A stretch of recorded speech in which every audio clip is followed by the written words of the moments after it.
વડોદરા શહેરના કારેલીબાગ વિસ્તારમાં પરિવારમાં ઝઘડો થતાં પહોંચેલા પોલીસ કર્મચારીઓ પર હુમલાની ચોંકાવનારી ઘટના સામે આવી છે।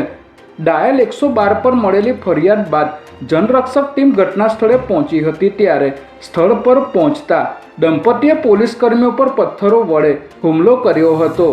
આ હુમલામાં એલઆરડી જવાન દીપકભાઈ અને જનરક્ષક ડ્રાઈવર પરેશભાઈ ઇજાગ્રસ્ત થયા હતા, જેથી તાત્કાલિક સારવાર અર્થે ખસેડવામાં આવ્યા હતા। પોલીસે દંપતી વિરુદ્ધ ફરજમાં રૂકાવટ અને હુમલો કરવા બદલ ગુનો નોંધી આગળની તપાસ શરૂ કરી છે।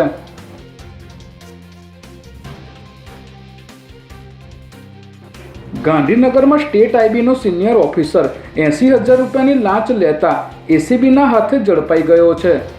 સાણંદ સેન્ટરના senior intelligence officer Ketan Dave એક જાગૃત નાગરિકના પોલીસ પ્રોટેક્શનને રિન્યૂ કરવા માટે પોઝિટિવ અભિપ્રાય આપવાના બદલામાં 80,000 રૂપિયાની માગણી કરી હતી, જેથી ફરિયાદી એસીબીનો સંપર્ક કરી ફરિયાદ આપતા એસીબીની ટીમે ગાંધીનગરના સરગાસણ ચોકડી પાસે સૌરાષ્ટ્ર ગાંઠિયા રથની સામે રોડ પર છટકું ગોઠવ્યું હતું, જ્યાં આરોપી કેતન દવેએ ફરિયાદી પાસેથી 80,000ની રકમ હાથમાં લેતા જ એસીબીની ટીમે તેને રંગે હાથ પકડી લીધો હતો।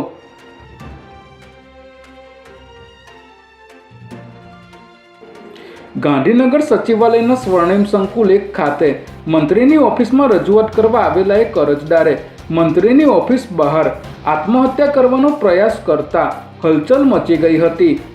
અમદાવાદના વટવાના રહેવાસી મકસૂદ ગુલજાર કોઈ કામ અંગે રજૂઆત કરવા સચિવાલય આવ્યા હતા ત્યારે અચાનક તેણે પોતાની પાસે રહેલી બ્લેડથી ગળામાં ઘા મારી આત્મહત્યા કરવાનો પ્રયાસ કર્યો હતો।